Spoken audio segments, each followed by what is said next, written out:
বাংলাদেশের রাজনৈতিক পরিপ্রেক্ষিতে জাতীয়তাবাদ ও ইসলামী নৈতিকতার উপর ভিত্তি করে বিএনপির সঙ্গে ইসলামপন্থী দলগুলোর ঘনিষ্ঠ সম্পর্ক দীর্ঘদিন ধরে রয়ে এসেছে। তবে শেখ হাসিনা সরকারের পতনের পর সেই সম্পর্কের বন্ধন অনেকটাই দুর্বল হয়ে পড়ে। পরবর্তীতে পিআর সহ বিভিন্ন দাবির মধ্য দিয়ে ইসলামপন্থী দলগুলোর আন্দোলন বিএনপির সঙ্গে তাদের সম্পর্ক আরও দৃঢ় করেছে। এই প্রেক্ষাপটে ধর্মভিত্তিক দলগুলো নিজেদের মধ্যে সমন্বয় বাড়িয়ে নতুন নির্বাচনী জোট গঠনের দিকে এগোচ্ছে।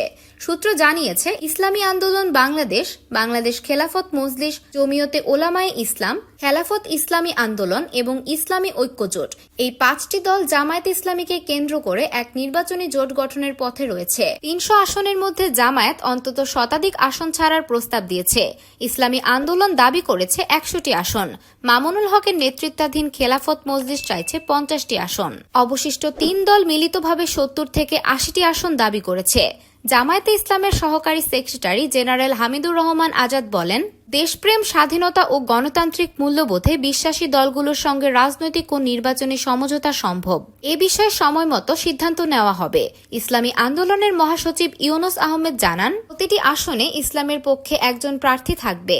যেখানে কোনো দল শক্ত অবস্থান তৈরি করতে সক্ষম হয়েছে, তাদের অগ্রাধিকার দেওয়া হবে। অন্যদিকে এই নতুন ইসলামী জোট নিয়ে বিএনপির শিবিরে তেমন উদ্বেগ লক্ষ্য করা যায় না। দলের স্থায়ী কমিটির সদস্য হাফিজ উদ্দিন আহমেদ বলেন, অনেক জিরো যোগ করলে ফলও জিরোই থাকে। জামায়াত এখন আর আগের মতো প্রভাবশালী নয়। তবে রাজনৈতিক বিশ্লেষকরা মনে করছেন, আদর্শগত ভেদ ভুলে একত্রিত হয়ে ইসলামী দলগুলোর এই ঐক্য আসন নির্বাচনের নতুন সমীকরণ গঠনে সহায়ক হতে পারে।